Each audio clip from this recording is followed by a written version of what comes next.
Hi guys, we're back again, the fourth judge, and we're going to be talking about our predictions for UFC Fight Night Duplessis versus Usman, which is hosted in OKC. Let's get underway.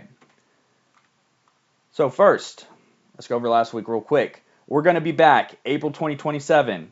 Our buddy here didn't believe us. Fluke happened. We got hit with the laser beam, knocked our knee out. We're coming back April 2027, knockout first round. Okay, on with the fights. All right, first one on the card. Not a complete shitter. I mean, kind of a shitter. Dione Barbosa, I believe is how you say her name, versus Ana Melisano. Ana Melisano is a short notice replacement. I don't know how short notice, but she's a replacement. Another woman was supposed to be fighting, so it was supposed to be such a one-sided fight. But I think the odds kind of reflect this. I think Diona is very well-rounded and is going to take her out easily or win an easy unanimous decision. What are you thinking? Yeah, I'm agreeing with you. Barbosa should win this one. I do want to put a little respect on Anna's name here. You know, she, like you said, it is short notice. She came as a champion from Fury fighting, so you know she does have some base to it. It's not just a bum that they pulled off the street to fill a fight. She would have the reach advantage, great Muay Thai base and striking. I watched a couple of her fights over at Fury, and I believe it was her championship fight where she split her opponent open, like one of the bad cuts above the eye. So she's got some good hands. I could see her coming in and doing some work in the UFC. I just don't know if this is The the fight you start easiest with, yeah. fight to start. So yeah, I agree with you though. I'm going Barbosa. Yeah, and then let's also admire really quick before we move on. Kevin Holland and his buddy there just totally looking at her ass at weigh-ins. Like, look directly down. Okay, on to the next one. Man, if we thought Zachary Reese was bad, man, we need to say sorry. We got the old gooster, Alvin Hines, the old steroid cheat, versus RJ Harris, the newbie that does not look that great. So, a little context to Goose. Got signed to fight Jonato Diniz, which is he's like a mid-shitter Brazilian heavyweight, not total shit. Got beat up immediately after, popped for steroids, got banned for a year. And he is back, and he is back to lay the goose on him. I think he gets this done maybe, I want to say second, third round finish. I think Harris gas kind of quick. What are you thinking? Give me some feedback here. Yeah, this one I'm actually going to take the short notice debut in Harris. You know, he's pretty well rounded. You know, I can't say that he's UFC caliber, you know, tested yet, but he's got subs, he's got TKOs. He's going to be younger, and when I say he's maybe 4 or 5 years younger, and has a pretty big reach and size advantage.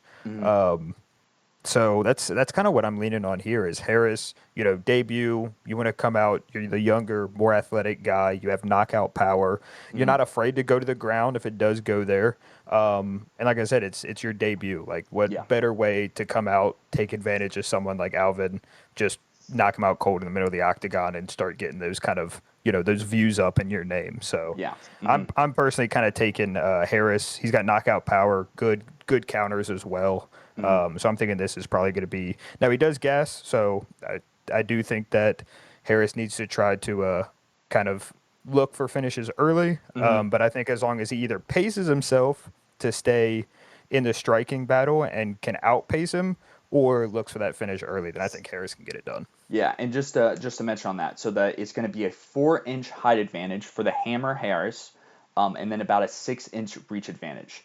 And he's 7 years younger. So yeah, a good, you know, the physicality is definitely leaning on Harris's size, but watch out for the Gooster, man. He might still be pumping those steroids. He might come out and just knock him like a train. Okay, next one. Stewart Nicoll is being fed to Alden Coria. We've talked about this all week, man. They're trying to kill Stewart Nicoll. He was signed to the UFC, and he's done nothing but loss in every way possible. KO, unanimous decision, and submission. I mean, you could get a couple more freaky ones on there, but, you know, it's just a bummer. A lot of Australians are having a lot of good runs right now throughout different divisions. Not so much at the championship level like we used to see with Izzy and Volk and all them, Whitaker. But throughout the levels, we're seeing a lot of good Australians. Stewart Nicoll is not one of them, man. I see Coria, you know, knocks him out in the first round and a half. I think Coria gets this done. What are you thinking? Yeah, I'm completely with you on this one. You know, it's neither one again are super UFC tested here, but you do have a 2-0 in the UFC versus Nicoll as a 0-3 in the UFC. You know, you also have a reach and as it's slight, but a reach and height advantage in Coria's corner here. He's got great boxing. I think five or six of his wins come by knockout TKO. Mm-hmm. One of the things that I loved about his fights when kind of doing some research was that he understood when there was something that he needed to chase and when it wasn't Mm-hmm. there. He wasn't someone who just landed a lucky shot and then emptied the gas tank and then Yeah. he couldn't throw any more shots for the rest of the fight. He seems like he has a good fight IQ and is a younger guy. So yeah, I think he gets this one done and he's on the right road to kind of keep moving up these rankings. Yeah, or at least popping in there on his next fight, getting someone top 15. I mean, great win against Alessandro Costa, which we saw Costa dispose of Gibson, right? Cody Gibson, is that who it was? Or was it Durden? I'm forgetting, but get a good win last week. Costa did, and Costa's gotten a couple good wins, and to knock him out in the third round, that's nice. And then on top of that, to get a nice unanimous decision over a kind of tough fighter in Garul. Like we were talking about, Garul's nothing great, but Garul's a tough guy. You know what I'm saying? To get a unanimous decision on him, I think shows great that you fight maturely. You can get this done unanimous decision if the guys are tough, or you can get him out of there. And I think that's what we see. I think we see him get him out of there. But okay, let's move on to the next one. We have Levi Rodrigues Jr., known as Baby Monster, and Felipe Franco, which I am not going to try his nickname. But yeah, man, I think this is a 50-50 fight. I'm leaning Felipe Franco.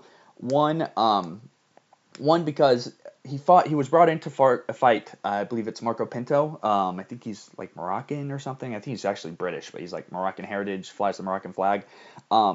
And Pinto's kind of dangerous on the feet. And Franco lost the fight, but was able to kind of take him all the way through until the end.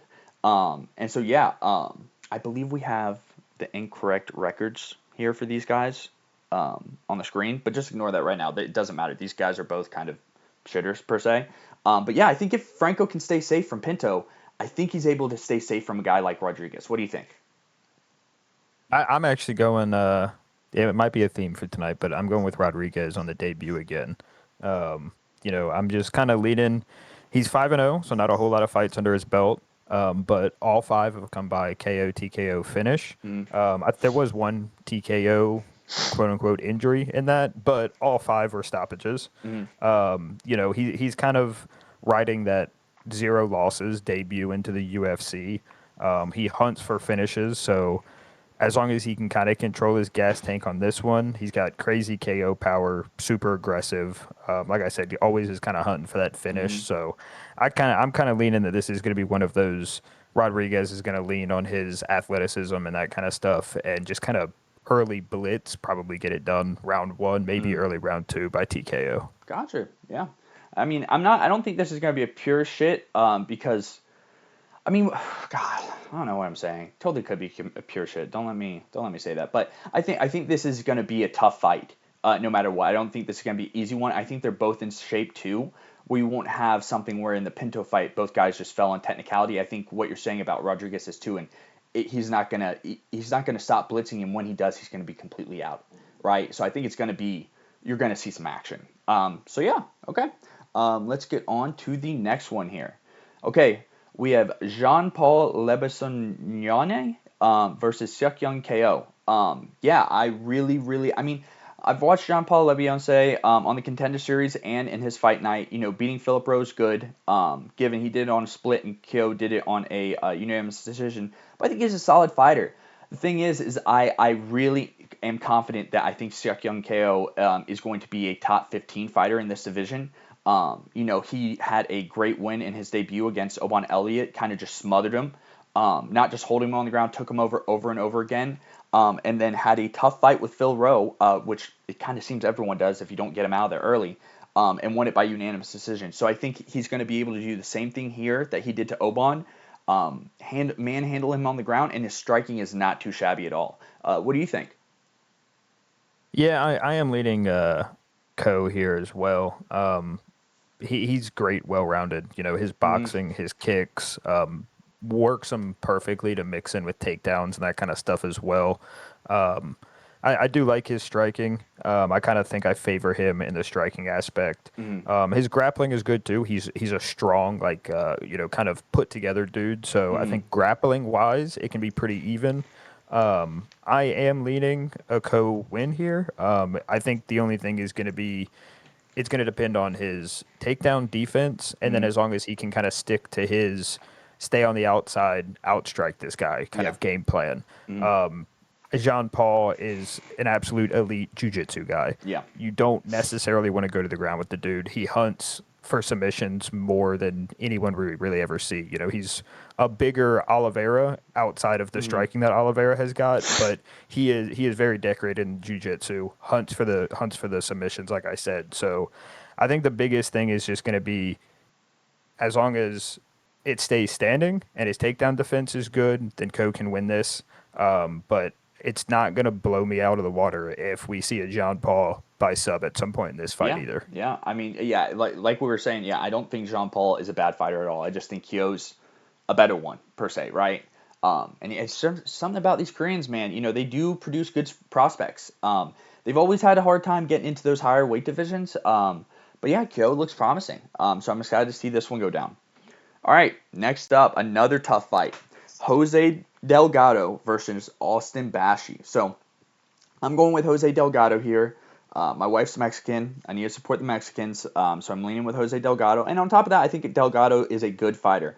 I think that fight against Philly was tough, but I think Philly's more recent performances, not the ones where he's finished, but the ones where he's put up tough fights against up-and-comers, has kind of improved the stock a little bit and made that fight not look so bad.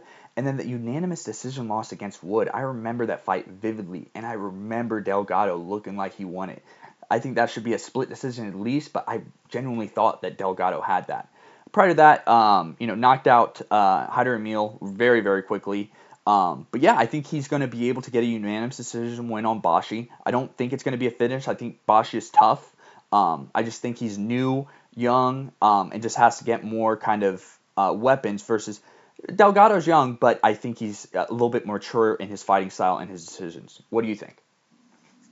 Yeah, I would agree in the idea that Delgado's kind of a little bit more maybe UFC tested Mm-hmm. in this sense. He does have that reach advantage and the height advantage, like we've talked about before. I do want to point out that Delgado has one of the highest significant strikes of the weight class, like Mm-hmm. significant strike per minute as the weight class. He's sitting at a 7.4 average for the weight class, is a 4.7. So dude knows how to throw hands, that's Yeah. for sure.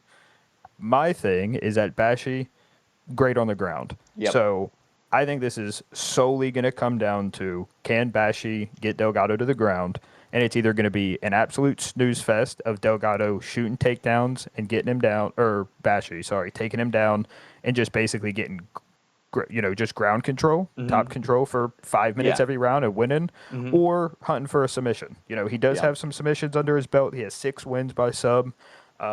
He shoots for takedowns like no other. He's a Yeah. mini Marab, Yeah. basically. I'm Mm-hmm. not going to go with Marab. Marab will shoot 70 in Yes. a fight, but Bashi, it is not uncommon to see him hit double digits in his takedowns. Yeah. So I think this is just going to cut. And now it's not like that's a surprise. So I would assume Delgado and his camp is going to be training for takedown defenses. Mm-hmm. But I'm going to lean Bashi personally. I'm going to take take the little bit better odds here, and I think that he can get this done by a sub, or just kind of grind it out and get Mm-hmm. points because of his top control. Gotcha. All right. On to the next one. Okay, an exciting fight. We have Tommy McMillen versus Alberto Montes. So Alberto Montes, commonly labeled the Timu Ilia Taporia, and then Tommy McMillen coming out of Sean O'Malley's kind of camp. Yeah, I've loved what I've seen from both guys. But I've loved a little bit more about Tommy McMillan, just like we talked about last card, man. Love my white boys. Love my white boys. You know what I'm saying? When we got a white boy that's tough in there, I'm like, yeah, that's the type of guy I love to see in there. You know what I'm saying? Like, that's just love to see it. And I think McMillan can get this done in that fashion by being tough. I think he's an all-around fighter. He has plenty of submissions. He also has a couple. I think he has like 3 or 4 KOs, TKOs. And I think he gets it done versus Montes by being tougher. I think Montes has good striking. I think that Montes has good ground game. I don't think Montes is tough. I think if you can beat him up and you don't let him beat you up, I think you can win that. So I'm putting my trust in a young Tommy McMillan. What do you think, man? Yeah, I'm going to be on the other side of the fence here. I'm going to go Montez. he is going to be a little bit smaller guy on this one. And this is kind of similar to the fight before this. This is going to be kind of a cliche grappler versus boxer kind of match. And you look at the history of the UFC, the grapplers tend to get the edge in these kind of fights. Obviously, you got to worry about, kicks or knees on entries. You got to worry about, even getting the takedowns, being able to confirm those. But Montes is just better on the ground. I think it's kind of is going to come down to, again, is if he can survive McMillen, close the distance on him, because he is going to have the size disadvantage. As long as he can close distance on McMillen and get him down, I think this is going to kind of come down to almost like the same fight before. It's going to either be a top control decision, 15-minute kind of snooze fest, or Montes might get it done with his pressure and look for a sub. Yeah. I'm very excited for this fight, man. I'm very excited. I'm surprised they matched them up against each other because I think both of these guys are promising guys. But yeah, very excited for this fight. All right. We're getting into your sweetheart here. Baby Shark Tabatha Ricci versus the Archangel Fatima Kline. Yeah, I mean, I'm leaning Ricci here. I'm really shocked at the odds. I think Fatima Kline's legit. I think she's very good. But I think Ricci is also very good. She just lost to Jandiroba. I think Fatima Kline loses to Jandiroba in the same fashion. And outside that, I think Ricci is a very tough fighter. And I think Fatima Kline's going to be in there to fight. This isn't going to be like a Jan fight where she's taking her down and she has to kind of deal with a whole lot, which I don't think her takedown defense is horrible, Ricci's. But I just think like you can just spam that over and over and not give her the opportunity to get some strikes off, and that's how you beat her. She's not able to strike. You're just kind of swamping her. But I don't think Fatima Kline presents that threat. I think she's going to be able to get her striking off, and like we saw with Ribas, dude, she hits like a man. She looks like a little girl and hits like a grown man. And so I'm going with that. I'm going with a second or third round TKO KO. Yeah, I don't hate that take at all. I am personally going to go Kline here. It is something that, when I started to break this down, the first thing that jumps out is a 6.5-inch reach advantage to Fatima's side. But she's not a boxer. She's not necessarily known for going toe-to-toe with people. She has the reach, so she'll use that, but she's definitely more of the person who's going to use that reach, sit behind her jab, and she has insane entries. She's one of the fastest going for a shot that we see at this weight class. And that's kind of how I see this. Ricci, like you said, she's a tough chick. It's just one of those that she'll grind out 15 minutes over and over. And she is, I think, a little bit more of a threat in the actual submission game than Fatima is. But Fatima, with her shots, she's just going to be relentless, going for the takedowns if she wants them. I kind of think that it's if she wants them, she'll get them kind of thing. So maybe she starts to see some good luck on the feet early and kind of sticks with that. But as soon as Ricci starts to close distance and starts to piece her up, she's just going to shoot for a takedown. And I think her top control and ground and pound is worlds better than Ricci's. So I think it's going to come down to don't get hit, get a takedown, and then work on that top control and ground and pound. Don't get caught in one of Ricci's submissions. So I'm kind of seeing this as maybe grind out TKO or, again, top control, ground and pound for points. Ricci is going to be the person who I think would end it. Ricci has the chance of KO power or for a sub. So as long as Kline doesn't get caught in either of those two, then I think she can win this one. Yeah, I'm excited to see this fight, man. I think the odds should be closer on this personally. Maybe I'll eat my words. Maybe Fatima just comes out there and schools her. But I think this should be a little bit closer. I think that Jandiroba fight kind of did some harm to Ricci's stock. But on to the next one, man. Talking about harm to their stock. Chase Hooper versus Mitch Ramirez. I haven't picked Mitch or Chase Hooper to win in his past 2 fights. I don't think I picked him to win against Jim Miller. I actually passed 3 fights and he shocked me there. But yeah, man, I think Chase Hooper gets knocked out by a strong gust of wind. I think my little 3-year-old son can knock him out. I think Chase Hooper's very chinny, and I think that he knows that, I don't think he wants to go out on while just try and wrestle and smother him. I don't think he wants to do that. I think he does want to fight, but it's like, you're getting guys that you can't really do that with. Hernandez knocks you out. Gibson Jr. knocks you out first round. Now, can Mitch Ramirez do that? I have no idea. But like I said, I think my 3-year-old son can, so I'm putting my money on Mitch Ramirez. I think he's going to get it done by KO, TKO, round 1 or 2. But yeah, that's my opinion. What do you think, man? Yeah, I'm going Hooper on this one. This one, again, like the past few, I think is going to be the story of a boxer versus a grappler. Hmm. Now, Chase Hooper, for some reason, the past couple of fights has turned into Floyd Mayweather for some unknown reason. And he sucks ass. We just got to be honest here. Yes. Dude can't Yes. box. I don't care Hmm. if you've been training it, you think you're better, you're in the UFC, stick to what got you to the Yep. UFC. And that's what I'm going to ride on. Hmm. Dude is elite when it comes to Brazilian Jiu-Jitsu. I think Hmm. that that's what this is going to come down to. He's got to watch out for Ramirez. Ramirez has an absolute stick for a right hand. He will put people to sleep if he hits them with a straight right. Hmm. But as long as Hooper sees, hey, I'm on a 2-fight losing streak. Hmm. I'm not a big name as much anymore. Like, he had that kind of that aura about him when he first came in, and that's gone. Now 2 losses in a row. I think he's going to come into this knowing I need to get a win and I need to get a finish with this win so that I'm not on that next kind of, Yeah. paper at the table saying, hey, who are we cutting off this Yep. roster? 900. I So 100% agree, man. Hmm. I'm 100% going Hooper by sub on this one. If he doesn't stick to his game plan and he stands, I think he's losing and he's getting cut. Yeah. So Yeah. hopefully Hooper can stick to his game plan, and that's who I'm going to take with that sub. Yeah. What are you thinking? Early or late? I don't know if I necessarily I don't know if I necessarily have an idea on that one. Hmm. His because of jujitsu being so high level, that's something that you can get an arm bar or a guillotine 30 seconds into a fight, Hmm. and it's just like it happens quick. But he also has a crazy gas tank. Like that Yeah. is something that we have to give props to. He is one of the best gas tanks at this weight class. Yeah, but So let's it can also say easily be good. the longer he's in there, the more chances he has to be knocked out. Yeah, and that is something that worries me. So he's going to be the same threat on the ground Hmm. from minute 1 to minute 15, Hmm. but I think the earlier is going to be better. Yeah. You're not taking as much risk with Ramirez landing a shot. Hmm. You're also dry. You don't want to be trying to, grapple with people 15 minutes in. You guys are both sweaty. You can't lock up arm bars and stuff as easy. So Yeah. I think I'll go maybe 1 or 2, like round 1 or 2 sub on Hooper. Gotcha. All right, let's get into the next one. We have, is this our co-main? Yes, it is. We have Christian Leroy Duncan, the good old Brit, versus the Killer Gorilla Jared Cannonier. That would get me a hate crime in the UK to say that. But yeah, man. I think this is a good fight.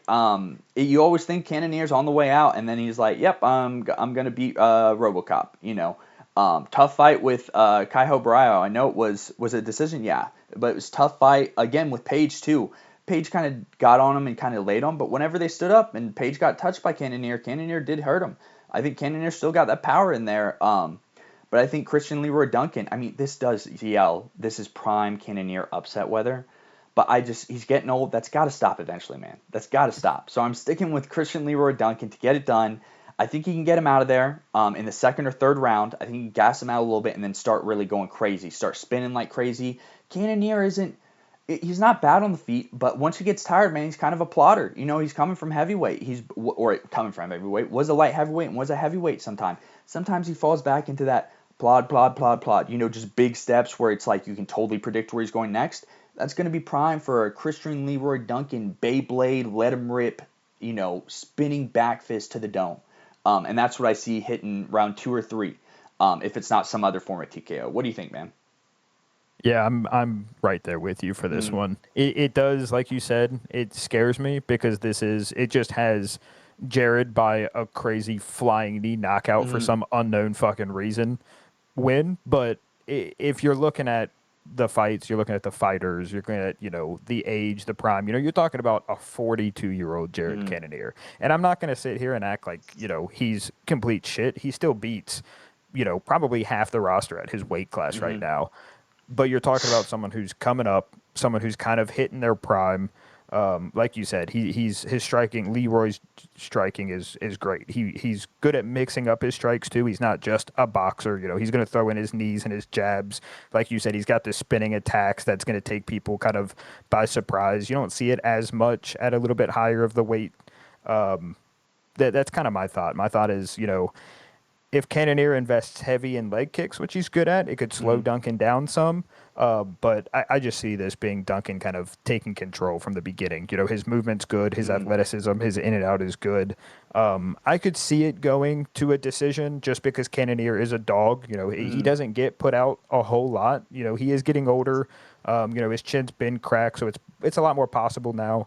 But yeah, I got Duncan by either decision or late rounds TKO. Gotcha. All right, let's wrap this up. All right, the main event. Still Knox, Dricus du Plessis, DDP versus the Nigerian Nightmare out of Nebraska, Kamaru Usman. Yeah, man, I think this is going to be a really good fight. I'm very excited for it. It was one of those fights that you hear rumor on Twitter for about a year, and you're like, or 6 months or so, and you're like, are they really going to book it? You know what I'm saying? And they end up finally booking it, so I'm very happy about it. Big props to Usman for doing this kind of back and forth weight thing. I think if you're an old guy in the division, that's the better thing to do instead of just hold some spot and slow up the title fight. Bounce around, bro. Take the big fights. I think Usman's doing a great thing. I think this is like a GOAT-worthy thing, like what we talk about, where it's like you're not just sitting on your ass. So yeah, and with that said, you know, I'm still butthurt about that first DDP Strickland fight where they robbed my boy Strickland. So I'm sticking with Usman. I hope the Nigerian Nightmare smothers him. I love my white boys, man, but Dricus is from South Africa. Usman's from Nebraska. Usman's my white boy here. You know, I'm going with Usman. I think Usman can, you know, I know there's a big size difference, but we saw Usman handle the size difference in Khamzat, let alone the takedown craziness from Khamzat. I know DDP is a much more awkward, weird fighter, but I think that Usman is going to be able to get it done. I think he's still tough, relies on what he's good on, and he's a smart fighter. What do you think, man? Yeah, I got to go DDP on this one, just kind of because of the idea of the size. You know, like you said, you made a good point where, you know, Usman was able to hold himself, you know, better than DDP when it comes to Khamzat, if we're being honest here.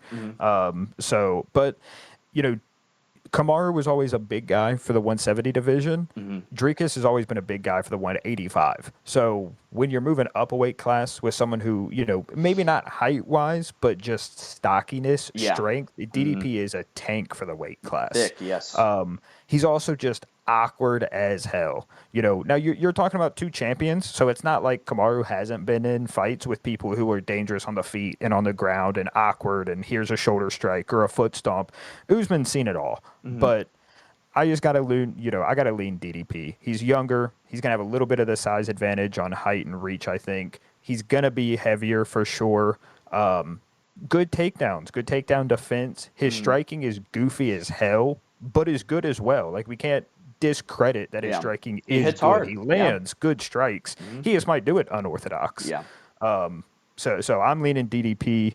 Being a 5-rounder, it does kind of worry me. I think even though Usman's getting older, Usman has those kind of fights where, you know, he's always been kind of that wrestler kind of thing. So, like, he can grind out 5 rounds.